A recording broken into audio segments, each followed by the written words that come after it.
ಮಿತ್ರರೇ ನಮಸ್ಕಾರ. ಮಿತ್ರರೇ, ರಾಷ್ಟ್ರ ರಾಜಕಾರಣದಲ್ಲಿ ದೊಡ್ಡದೊಂದು ಬೆಳವಣಿಗೆ ನಡೆದಿದೆ. ಮೊನ್ನೆ ರಾತ್ರಿಯಿಂದಲೇ ಈ ಬಗ್ಗೆ ರಾಷ್ಟ್ರೀಯ ಮಾಧ್ಯಮಗಳು ದೊಡ್ಡ ಮಟ್ಟದಲ್ಲೇ ಸುದ್ದಿ ಮಾಡ್ತಾ ಇದ್ದಾವೆ. ಈಗಾಗಲೇ ನರೇಂದ್ರ ಮೋದಿ ಅವರು ವಕ್ಫ್ ಕಾನೂನನ್ನು ಪಾಸ್ ಮಾಡುವ ಮೂಲಕ, ಇಡೀ ದೇಶದಲ್ಲಿ ಜಾರಿಗೆ ತರುವ ಮೂಲಕ ತನ್ನ ತಾಕತ್ತನ್ನು ಪ್ರದರ್ಶನ ಮಾಡಿದ್ದಾರೆ. ನಿಮಗೆಲ್ಲ ಗೊತ್ತಿರುವ ಹಾಗೆ ಈ ಬಾರಿ 3ನೇ ಬಾರಿಗೆ ನರೇಂದ್ರ ಮೋದಿ ಅವರು ಸರ್ಕಾರವನ್ನು ರಚನೆ ಮಾಡಿದ್ರೂ ಕೂಡ ಇದು 240ರ ಸರ್ಕಾರ, ಅಂದರೆ ಮೋದಿ ಅವರಿಗೆ ಬಹುಮತ ಇಲ್ಲ, ಈ ಸರ್ಕಾರಕ್ಕಷ್ಟೇನು ದಮ್ಮಿಲ್ಲ ಅಂತ ಕೆಲವರು ನರೇಟಿವ್ ಬಿಲ್ಡ್ ಮಾಡುವಂಥ ಕೆಲಸವನ್ನು ಮಾಡಿದರು. ಆದರೆ ನರೇಂದ್ರ ಮೋದಿ ಅವರ ಸರ್ಕಾರ ಈಗಾಗಲೇ ವಕ್ಫ್ ಬಿಲ್ಲನ್ನು ಪಾಸ್ ಮಾಡಿದೆ, ದೇಶಾದ್ಯಂತ ಜಾರಿಗೆ ತಂದಿದೆ. ಒನ್ ನೇಷನ್ ಒನ್ ಎಲೆಕ್ಷನ್ ಬಗ್ಗೆ ಲೋಕಸಭೆಯಲ್ಲಿ ಅವರು ಮಂಡನೆ ಮಾಡಿದ್ದಾರೆ, ಅದನ್ನು ಜೆಪಿಸಿಗೆ ವಹಿಸಿದ್ದಾರೆ. ಇನ್ನೊಂದು ಕಡೆಯಲ್ಲಿ ಯುಸಿಸಿ ಜಾರಿಯ ಬಗ್ಗೆಯೂ ಕೂಡ ಪದೇ ಪದೇ ನರೇಂದ್ರ ಮೋದಿ ಅವರು ಪ್ರಸ್ತಾಪ ಮಾಡ್ತಾ ಇದ್ದಾರೆ. ಕೇಂದ್ರ ಕ್ಯಾಬಿನೆಟ್ನ ಅನೇಕ ಮಂತ್ರಿಗಳು ಪ್ರಸ್ತಾಪ ಮಾಡ್ತಾ ಇದ್ದಾರೆ. ಈ ಮೂಲಕವಾಗಿ ನರೇಂದ್ರ ಮೋದಿ ಅವರ 3ನೇ ಅವಧಿಯ ಸರ್ಕಾರ ಬಲಹೀನ ಸರ್ಕಾರ ಅಲ್ಲ ಅನ್ನುವಂಥ ಸಂದೇಶವನ್ನು ಈಗಾಗಲೇ ರವಾನೆ ಮಾಡಿದ್ದಾರೆ. ಇದರ ನಡುವೆ ಏಪ್ರಿಲ್ 19ರಂದು ಈ ದೇಶದಲ್ಲಿ ದೊಡ್ಡದೇನೋ ನಡೆಯುತ್ತೆ. ಕೇಂದ್ರ ಸರ್ಕಾರ ಬಹಳ ದೊಡ್ಡ ಘೋಷಣೆಯನ್ನು ಮಾಡೋದಕ್ಕಿದೆ. ನರೇಂದ್ರ ಮೋದಿ ಅವರು ದೊಡ್ಡ ನಿರ್ಧಾರವನ್ನು ಕೈಗೊಳ್ತಾರೆ. ಹೀಗೊಂದು ಚರ್ಚೆ ರಾಷ್ಟ್ರ ಮಟ್ಟದಲ್ಲಿ ಶುರುವಾಗಿದೆ. ಅದು ಯಾವುದಕ್ಕೆ ಸಂಬಂಧಪಟ್ಟಂತೆ ನಿರ್ಧಾರವನ್ನು ಕೈಗೊಳ್ತಾರೆ? ಹೊಸ ಕಾನೂನನ್ನು ತರ್ತಾರಾ? ಕೇಂದ್ರ ಸಚಿವ ಸಂಪುಟಕ್ಕೆ ಸರ್ಜರಿ ಮಾಡ್ತಾರಾ? ಅಥವಾ ದೇಶದ ಯಾವುದೋ ಒಂದು ರಾಜ್ಯದ ಬಗ್ಗೆ ದೊಡ್ಡ ನಿರ್ಧಾರವನ್ನು ಕೈಗೊಳ್ತಾರಾ? ಏನು ಮಾಡ್ತಾರೆ ಇದ್ರ ಬಗ್ಗೆ ಯಾರಿಗೂ ಗೊತ್ತಿಲ್ಲ. ಆದರೆ ಕೆಲವೊಂದಷ್ಟು ಚರ್ಚೆಗಳಂತೂ ನಡೀತಾ ಇದೆ. ಇದಕ್ಕೆಲ್ಲ ಕಾರಣ ಆಗಿದ್ದೇನು ಕೇಳಿದ್ರೆ, ನರೇಂದ್ರ ಮೋದಿ ಅವರು ದಿಢೀರಂತ ರಾಷ್ಟ್ರಪತಿಗಳನ್ನು ಭೇಟಿಯಾಗ್ತಾರೆ. ಭೇಟಿಯಾಗಿ ಕೆಲ ಹೊತ್ತು ಚರ್ಚೆ ಮಾಡಿ ಅವರು ಬರ್ತಾರೆ. ಅದಾದ ಬಳಿಕ 19ರಂದು ನರೇಂದ್ರ ಮೋದಿ ಅವರ ಒಂದು ದೊಡ್ಡ ಪ್ರವಾಸ ನಿಗದಿಯಾಗಿತ್ತು, ಅದು ಕೂಡ ರದ್ದಾಗತ್ತೆ. ಇದೇ ಸಂದರ್ಭದಲ್ಲಿ ದೆಹಲಿಯಲ್ಲಿ ಬಿಜೆಪಿಯ ಹೈ ಲೆವೆಲ್ ಮೀಟಿಂಗ್ ಕೂಡ ನಡೆದಿದೆ. ದಿಗ್ಗಜರೆಲ್ಲ ಭಾಗಿಯಾಗಿದ್ರು. ಹೀಗಾಗಿ 19ನೇ ತಾರೀಕು ಏನೋ ದೊಡ್ಡ ನಿರ್ಧಾರವನ್ನು ಕೈಗೊಳ್ಳುತ್ತಾರೆ ಅಂತ ಬಿಜೆಪಿಯ ಮೂಲಗಳೇ ಹೇಳ್ತಾ ಇದ್ದಾವೆ. ಹಾಗಾದರೆ ಏನದು ನಿರ್ಧಾರ? ನರೇಂದ್ರ ಮೋದಿ ಅವರು ಏನು ಮಾಡ್ತಾ ಇದ್ದಾರೆ? ದೆಹಲಿಯಲ್ಲಾದಂತಹ ಆ ಬೆಳವಣಿಗೆಗಳೇನು? ಅದಕ್ಕೂ ಸದ್ಯ ರಾಷ್ಟ್ರದಲ್ಲಿ ಆಗ್ತಿರುವಂತಹ ಕೆಲ ಬೆಳವಣಿಗೆಗಳಿಗೂ ಏನಾದರೂ ಲಿಂಕ್ ಇದೆಯಾ? ಪಶ್ಚಿಮ ಬಂಗಾಳದ ವಿಚಾರದಲ್ಲಿ ಏನೋ ದೊಡ್ಡ ನಿರ್ಧಾರವನ್ನು ಕೈಗೊಳ್ತಾರಂತೆ, ಹೌದಾ? ಇದೆಲ್ಲದರ ಬಗ್ಗೆ ಈ ವಿಡಿಯೋದಲ್ಲಿ ನಿಮಗೆ ಡೀಟೇಲ್ ಆಗಿ ತಿಳಿಸ್ಕೊಡ್ತೀನಿ. ನೀವು ಈ ವಿಡಿಯೋನ ಕೊನೆವರೆಗೂ ಮಿಸ್ ಮಾಡದೆ ನೋಡಿ. ಮಿತ್ರರೇ, ಆಗಿದ್ದೇನು ಕೇಳಿದ್ರೆ, ಏಪ್ರಿಲ್ 15ನೇ ತಾರೀಕು ಸಂಜೆ ನರೇಂದ್ರ ಮೋದಿ ಅವರು ಇದ್ದಕ್ಕಿದ್ದಂತೆ ರಾಷ್ಟ್ರಪತಿ ದ್ರೌಪದಿ ಮುರ್ಮು ಅವರನ್ನು ಭೇಟಿ ಆಗ್ತಾರೆ. ಸಾಮಾನ್ಯವಾಗಿ ನಿಮಗೆ ಗೊತ್ತೇ ಇದೆ, ನಮ್ಮ ದೇಶದ ಪ್ರಧಾನಮಂತ್ರಿಗಳು ರಾಷ್ಟ್ರಪತಿಯನ್ನು ಭೇಟಿ ಆಗ್ತಾರೆ ಅಂತಂದರೆ ಆ ಭೇಟಿ ಮೊದಲೇ ನಿಗದಿಯಾಗಿರುತ್ತೆ. ಅದು 2 ದಿನ ಮುಂಚೆ ಬೇಕಾದರೂ ನಿಗದಿ ಆಗಬಹುದು, ಅಥವಾ 1 ವಾರ ಮುಂಚಿತವಾಗಿ ಬೇಕಾದರೂ ನಿಗದಿಯಾಗಿರಬಹುದು. ಆದರೆ ಅದು ಪೂರ್ವ ನಿಗದಿಯಂತೆ ಆಗುವಂಥ ಭೇಟಿಯಾಗಿರುತ್ತೆ. ಪ್ರಧಾನಮಂತ್ರಿಗಳು ಸಡನ್ ಆಗಿ ರಾಷ್ಟ್ರಪತಿಗಳನ್ನು ಭೇಟಿ ಆಗ್ತಾರೆ ಅಂತಂದರೆ ಏನೋ ತುರ್ತು ಪರಿಸ್ಥಿತಿ ಇದೆ ಅಂತ ಅರ್ಥ.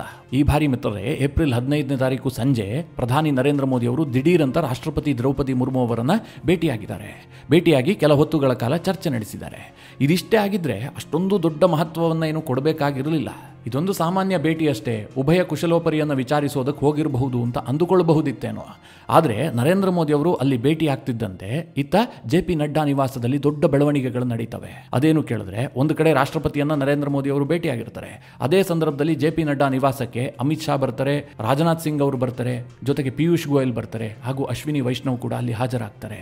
ಅಂದರೆ ಕೇಂದ್ರ ಕ್ಯಾಬಿನೆಟ್ನ ತುಂಬಾ ಪವರ್ಫುಲ್ ಮಿನಿಸ್ಟರ್ಸ್ ಎಲ್ಲ ಒಂದು ಕಡೆ ಸೇರಿ ಚರ್ಚೆ ನಡೆಸ್ತಾರೆ. ನಂತರ ನರೇಂದ್ರ ಮೋದಿ ಅವರು ರಾಷ್ಟ್ರಪತಿ ಭೇಟಿಯನ್ನು ಮುಗಿಸಿ ಬಂದ ಬಳಿಕ ಈ ಎಲ್ಲ ಮಿನಿಸ್ಟರ್ಸ್ ನರೇಂದ್ರ ಮೋದಿ ಅವರನ್ನ ಭೇಟಿಯಾಗಿ ಮತ್ತೆ ಚರ್ಚೆ ಮಾಡ್ತಾರೆ. ಇದರ ನಡುವೆ ಏಪ್ರಿಲ್ 19ನೇ ತಾರೀಕು ಪ್ರಧಾನಿ ನರೇಂದ್ರ ಮೋದಿ ಅವರು ಜಮ್ಮು ಕಾಶ್ಮೀರಕ್ಕೆ ಭೇಟಿ ಕೊಡುವಂತಹದ್ದು ನಿಗದಿಯಾಗಿರುತ್ತೆ. ಅಲ್ಲೊಂದು ಸಮಾರಂಭ ಇರುತ್ತೆ, ಅದನ್ನು ದಿಢೀರಂತ ಕ್ಯಾನ್ಸಲ್ ಮಾಡಲಾಗಿದೆ. ಸಾಮಾನ್ಯವಾಗಿ ನರೇಂದ್ರ ಮೋದಿ ಅವರ ಪ್ರವಾಸಗಳು ಕ್ಯಾನ್ಸಲ್ ಆಗೋದಿಲ್ಲ, ತೀರಾ ಅನಿವಾರ್ಯ ಕಾರಣಗಳಿದ್ರೆ ಮಾತ್ರ ಕ್ಯಾನ್ಸಲ್ ಆಗುತ್ತೆ. ಆದರೆ ಇಲ್ಲಿ ಸರ್ಕಾರ ಯಾವುದೇ ಕಾರಣವನ್ನು ಕೊಡದೆ ಏಪ್ರಿಲ್ 19ರ ನರೇಂದ್ರ ಮೋದಿ ಅವರ ಜಮ್ಮು ಕಾಶ್ಮೀರ ಭೇಟಿಯನ್ನು ರದ್ದುಪಡಿಸಲಾಗಿದೆ. ಅವರ ಇಡೀ ಪ್ರವಾಸ ರದ್ದಾಗಿದೆ. ಹಾಗಾದರೆ ಏನಕ್ಕೋಸ್ಕರವಾಗಿ? ಒಂದು ಕಡೆ ರಾಷ್ಟ್ರಪತಿಗಳ ಭೇಟಿ, ಇನ್ನೊಂದು ಕಡೆ ಕ್ಯಾಬಿನೆಟ್ನ ಹಿರಿಯ ಸಚಿವರ ಸಭೆ, ಇದೆಲ್ಲದರ ಉದ್ದೇಶ ಏನು? ಈ ಪ್ರಶ್ನೆ ಬಂದಂತಹ ಸಂದರ್ಭದಲ್ಲಿ ಪ್ರಮುಖವಾಗಿ 4 ಕಾರಣಗಳನ್ನು ಬಿಜೆಪಿಯ ಮೂಲಗಳೇ ಕೊಡ್ತಾ ಇದ್ದಾವೆ. ಈ ವಿಚಾರವಾಗಿ ಆಗಿದ್ದಿರಬಹುದು, ಕೇಂದ್ರ ಸರ್ಕಾರ ಈ ರೀತಿಯಾಗಿ ನಿರ್ಧಾರಗಳನ್ನು ಕೈಗೊಳ್ಳಬಹುದು, ಇಂತಹ ಸುದ್ದಿಗಳು ಬಿಜೆಪಿ ವಲಯದಿಂದಲೇ ಕೇಳಿಬರ್ತಾ ಇದೆ. ಮೊದಲನೇದಾಗಿ ಪಶ್ಚಿಮ ಬಂಗಾಳದ ವಿಚಾರ. ನಿಮಗೆಲ್ಲ ಗೊತ್ತಿರುವ ಹಾಗೆ ಪಶ್ಚಿಮ ಬಂಗಾಳ ಹೊತ್ತಿ ಉರಿತಾ ಇದೆ. ಕೇಂದ್ರ ಸರ್ಕಾರ ತಂದಂತಹ ವಕ್ಫ್ ಕಾನೂನನ್ನು ವಿರೋಧಿಸಿ ಪಶ್ಚಿಮ ಬಂಗಾಳದಲ್ಲಿ ದೊಡ್ಡ ಮಟ್ಟದಲ್ಲಿ ದಂಗೆ ಆಗಿದೆ. ಅಲ್ಲಿನ ಸರ್ಕಾರ ಆ ದಂಗೆಯನ್ನು ಹತ್ತಿಕ್ಕುವ ಬದಲಾಗಿ ಪರೋಕ್ಷವಾಗಿ ಕುಮ್ಮಕ್ಕು ಕೊಡ್ತಾ ಇದೆ. ಅಲ್ಲಿ ಹಿಂದೂಗಳ ಮೇಲೆ ದಬ್ಬಾಳಿಕೆ ಆಗ್ತಾ ಇದೆ, ಕೆಲವರ ಕಗ್ಗೊಲೆಯೂ ಕೂಡ ಆಗಿದೆ. ಇನ್ನು ಕೆಲವರು ತಮ್ಮ ಗ್ರಾಮವನ್ನೇ ಬಿಟ್ಟು ಬೇರೆಡೆಗೆ ವಲಸೆ ಹೋಗುವಂತಹ ಪರಿಸ್ಥಿತಿ ನಿರ್ಮಾಣ ಆಗಿದೆ. ಸದ್ಯ ಬಂಗಾಳದಲ್ಲಿ ಇದು ದೊಡ್ಡ ವಿಚಾರ, ದೇಶಾದ್ಯಂತ ಇದು ಚರ್ಚೆ ಆಗ್ತಾ ಇದೆ. ಈ ಹಿಂದೆ ಬಾಂಗ್ಲಾದೇಶದಲ್ಲಿ ಯಾವ ಪರಿಸ್ಥಿತಿ ನಿರ್ಮಾಣ ಆಗಿತ್ತೋ ಅದೇ ಪರಿಸ್ಥಿತಿ ಪಶ್ಚಿಮ ಬಂಗಾಳದಲ್ಲಿ ಹಿಂದೂಗಳಿಗೆ ನಿರ್ಮಾಣ ಆಗಿದೆ. ದೇಶದಲ್ಲಿ ನರೇಂದ್ರ ಮೋದಿ ಅವರ ಅಧಿಕಾರ ಇದ್ದು ಏನು ಪ್ರಯೋಜನ ಅಂತ ಕೆಲವರು ಟೀಕೆ ಮಾಡ್ತಾ ಇದ್ದಾರೆ. ಹೀಗಾಗಿ ಮಿತ್ರರೇ, ನರೇಂದ್ರ ಮೋದಿ ಅವರ ಸರ್ಕಾರ ಪಶ್ಚಿಮ ಬಂಗಾಳದ ಕುರಿತಾಗಿ ಒಂದು ಮಹತ್ವದ ನಿರ್ಧಾರವನ್ನು ಕೈಗೊಳ್ಳಬಹುದು ಅಂತ ಕೆಲವರು ಹೇಳ್ತಾ ಇದ್ದಾರೆ. ಆ ನಿರ್ಧಾರ ಏನು? 19ನೇ ತಾರೀಕು ಘೋಷಣೆಯಾಗುವಂಥ ಸಾಧ್ಯತೆಗಳಿರುತ್ತೆ. ಏನಾಗಿರಬಹುದು ಅಂತ ಪ್ರಶ್ನೆ ಕೇಳಿದ್ರೆ ಮುಖ್ಯವಾಗಿ ಪಶ್ಚಿಮ ಬಂಗಾಳದಲ್ಲಿ ರಾಷ್ಟ್ರಪತಿ ಆಳ್ವಿಕೆಯನ್ನು ಹೇರಬೇಕು ಅಂತ ಕೆಲವರ ವಾದ ಇದೆ. ಬಿಜೆಪಿಯವರೇ ಕೆಲವರು ಮಾತನಾಡ್ತಾ ಇದ್ರು, ಏನ್ರಿ ಕೇಂದ್ರ ಸರ್ಕಾರಕ್ಕೆ ಇಷ್ಟೆಲ್ಲ ಅಧಿಕಾರ ಇದೆ, 3ನೇ ಬಾರಿಗೆ ಅಧಿಕಾರವನ್ನು ನಡೆಸ್ತಾ ಇದ್ದೀವಿ, ಇಷ್ಟಾದರೂ ಕೂಡ ಒಂದು ಸರ್ಕಾರವನ್ನು ನಾವು ಕಿತ್ತಾಕೋದಕ್ಕೆ ಸಾಧ್ಯ ಇಲ್ಲ ಅಂತಂದ್ರೆ ಏನು? ಈ ದೇಶದಲ್ಲಿ ಹಿಂದುತ್ವದ ಹೆಸರಿನಲ್ಲಿ ನಾವು ರಾಜಕಾರಣ ಮಾಡ್ತಾ ಇದ್ದೀವಿ, ನಾವು ಅಧಿಕಾರಕ್ಕೆ ಬಂದಿರೋದು ಕೂಡ ಅದೇ ಕಾರಣದಿಂದ. ಅಲ್ಲಿ ಪಶ್ಚಿಮ ಬಂಗಾಳದಲ್ಲಿ ನಿರಂತರವಾಗಿ ಹಿಂದೂಗಳ ಮೇಲೆ ದಬ್ಬಾಳಿಕೆ ಆಗ್ತಾ ಇದೆ, ಅಲ್ಲಿನ ಸರ್ಕಾರ ಹಿಂದೂಗಳನ್ನು ಸೈಡ್ ಲೈನ್ ಮಾಡಿಬಿಟ್ಟಿದೆ. ಇಂತಹ ಪರಿಸ್ಥಿತಿಯಲ್ಲೂ ಕೇಂದ್ರ ಸರ್ಕಾರ ನಿರ್ಧಾರ ಕೈಗೊಳ್ಳೋದಿಲ್ಲ ಅಂತಂದ್ರೆ ಏನರ್ಥ? ಹೀಗಾಗಿ ನರೇಂದ್ರ ಮೋದಿ ಸರ್ಕಾರ ರಾಷ್ಟ್ರಪತಿ ಆಳ್ವಿಕೆಯನ್ನು ಹೇರಬೇಕು ಅಂತ ಕೆಲವರು ವಾದ ಮಂಡಿಸ್ತಾ ಇದ್ದಾರೆ. ಸಂಘ ಪರಿವಾರದಲ್ಲೂ ಕೂಡ ಈ ರೀತಿಯ ಚಿಂತನೆಗಳಿದ್ದಾವೆ. ಹೀಗಾಗಿ ಮೋದಿ ಸರ್ಕಾರ 19ನೇ ತಾರೀಕು ಆ ಬಗ್ಗೆ ನಿರ್ಧಾರವನ್ನು ಕೈಗೊಳ್ಳುವಂಥ ಸಾಧ್ಯತೆಗಳಿದೆ ಅಂತ ಕೆಲವರು ಹೇಳ್ತಾ ಇದ್ದಾರೆ. ಆದರೆ ಇನ್ನೂ ಕೆಲ ಬಿಜೆಪಿಯ ಮೂಲಗಳು ಹೇಳ್ತಾ ಇದ್ದಾವೆ ಆ ರೀತಿಯ ಸಾಧ್ಯತೆಗಳು ಕಡಿಮೆ ಇದೆ. ಕೇಂದ್ರ ಸರ್ಕಾರ ಏನು ಯೋಚನೆ ಮಾಡಿದೆ ಅಂತಂದ್ರೆ ಪಶ್ಚಿಮ ಬಂಗಾಳವನ್ನು ಹತೋಟಿಗೆ ತರೋದಕ್ಕೆ ಬೇರೆ ಕ್ರಮಗಳನ್ನು ಅನುಸರಿಸುವಂತಹದ್ದು. ರಾಷ್ಟ್ರಪತಿ ಆಳ್ವಿಕೆಯನ್ನು ಹೇರಿದ್ದೇ ಆದರೆ ಬಿಜೆಪಿಗೆ ಅದು ಡ್ಯಾಮೇಜ್ ಮಾಡುತ್ತೆ. ಮಮತಾ ಬ್ಯಾನರ್ಜಿ ಅವರಿಗೆ ಎಕ್ಸ್ಟ್ರಾ ಶಕ್ತಿಯನ್ನು ಕೊಟ್ಟಂತಾಗುತ್ತೆ. ಮುಂದಿನ 5 ವರ್ಷಗಳ ಕಾಲವೂ ಕೂಡ ಮಮತಾ ಬ್ಯಾನರ್ಜಿ ಅವರ ಆಡಳಿತವನ್ನು ಖಾತ್ರಿ ಮಾಡಿದಂತಾಗುತ್ತೆ. ಹೀಗಾಗಿ ರಾಷ್ಟ್ರಪತಿ ಆಡಳಿತದ ಹೊರತಾಗಿಯೂ ಕೂಡ ತನ್ನ ಬತ್ತಳಿಕೆಯಲ್ಲಿರುವಂತಹ ಬೇರೆ ಅಸ್ತ್ರಗಳನ್ನು ಪ್ರಯೋಗ ಮಾಡೋದಕ್ಕೆ ಕೇಂದ್ರ ಸರ್ಕಾರ ನಿರ್ಧಾರ ಮಾಡಿದೆ. ಮಿತ್ರರೇ, ನಾನು ಹಿಂದಿನ ವಿಡಿಯೋದಲ್ಲಿ ಕೂಡ ನಿಮಗೆ ಹೇಳಿದ್ದೆ, ಕೇಂದ್ರ ಸರ್ಕಾರದ ಬಳಿಯಲ್ಲಿ AFSPA ಅನ್ನುವಂಥ ಒಂದು ಆ್ಯಕ್ಟ್ ಇದೆ. 1958ರ ಆ್ಯಕ್ಟ್ ಇದು. ಇದನ್ನು ಜಾರಿಗೊಳಿಸಿದ್ದೇ ಆದರೆ ಮಿಲಿಟರಿಗೆ ವಿಶೇಷ ಅಧಿಕಾರವನ್ನು ಕೊಟ್ಟಂತಾಗುತ್ತೆ. ಯಾವುದೇ ಒಂದು ಏರಿಯಾವನ್ನು ಮಿಲಿಟರಿಯ ಕಂಟ್ರೋಲ್ಗೆ ತೆಗೆದುಕೊಳ್ಳೋದಕ್ಕೆ ಕೇಂದ್ರ ಸರ್ಕಾರಕ್ಕಿರುವಂತಹ ಪರಮಾಧಿಕಾರ. ಇದನ್ನು ಬಳಸುವಂಥ ಸಾಧ್ಯತೆಗಳಿದೆ. ಆ ಹಿನ್ನೆಲೆಯಲ್ಲೇ ಚರ್ಚೆ ನಡೆದಿದೆ ಅಂತ ಕೆಲವರು ಹೇಳ್ತಾ ಇದ್ದಾರೆ. ಆದರೆ ಇದು ಯಾವ ವಿಚಾರವೂ ಕೂಡ ಕನ್ಫರ್ಮ್ ಇಲ್ಲ. ಇದರ ಜೊತೆಗೆ ಇನ್ನೂ ಚರ್ಚೆಯಲ್ಲಿರುವಂತಹ ಕೆಲ ವಿಚಾರಗಳೇನು ಕೇಳಿದ್ರೆ, ಕೇಂದ್ರ ಸರ್ಕಾರ ಸಂಪುಟಕ್ಕೆ ಸರ್ಜರಿ ಮಾಡುತ್ತೆ, ಅಂದ್ರೆ ನರೇಂದ್ರ ಮೋದಿ ಅವರು ತನ್ನ ಟೀಮನ್ನು ರಿಷಫಲ್ ಮಾಡ್ತಾರೆ. ಹೀಗೊಂದು ಸುದ್ದಿಯೂ ಕೂಡ ಓಡಾಡ್ತಾ ಇದೆ.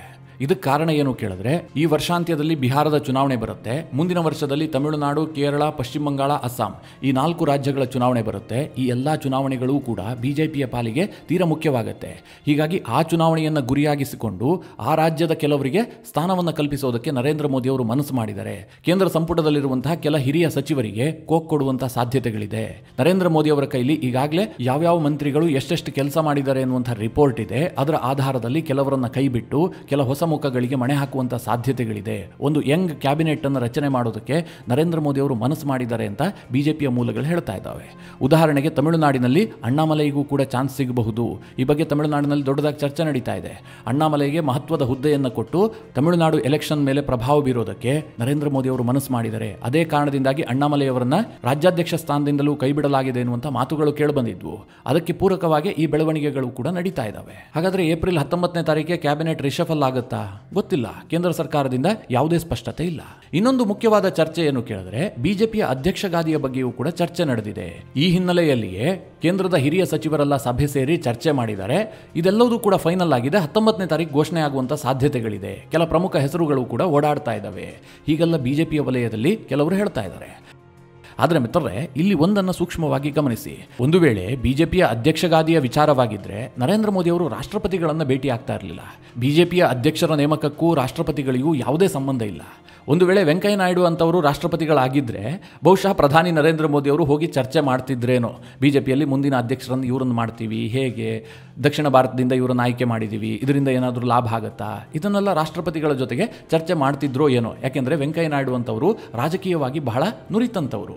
ಸದ್ಯ ರಾಷ್ಟ್ರಪತಿಗಳಾಗಿರುವುದು ದ್ರೌಪದಿ ಮುರ್ಮು ಅವರು. ಅವರಿಗೆ ರಾಜಕೀಯವಾಗಿ ಬಹಳ ಅನುಭವವೇನಿಲ್ಲ. ಹೀಗಾಗಿ ಬಿಜೆಪಿಯ ಯಾವುದೋ ನಿರ್ಧಾರವನ್ನು ರಾಷ್ಟ್ರಪತಿಗಳ ಜೊತೆಗೆ ಚರ್ಚೆ ಮಾಡ್ತಾರೆ ಅಂತ ಹೇಳೋದಕ್ಕೆ ಯಾವುದೇ ಆಧಾರವೇ ಇಲ್ಲ, ಅದು ಸಾಧ್ಯವೂ ಇಲ್ಲ. ಈ ಕಾರಣದಿಂದಾಗಿ ಏಪ್ರಿಲ್ 15ನೇ ತಾರೀಕು ರಾತ್ರಿ ದೆಹಲಿಯಲ್ಲಿ ನಡೆದಂಥ ಬಿಜೆಪಿಯ ಬೆಳವಣಿಗೆಗೂ ಬಿಜೆಪಿಯ ಅಧ್ಯಕ್ಷರ ನೇಮಕಾತಿಗೂ ಹೆಚ್ಚೇನು ಸಂಬಂಧ ಇಲ್ಲ.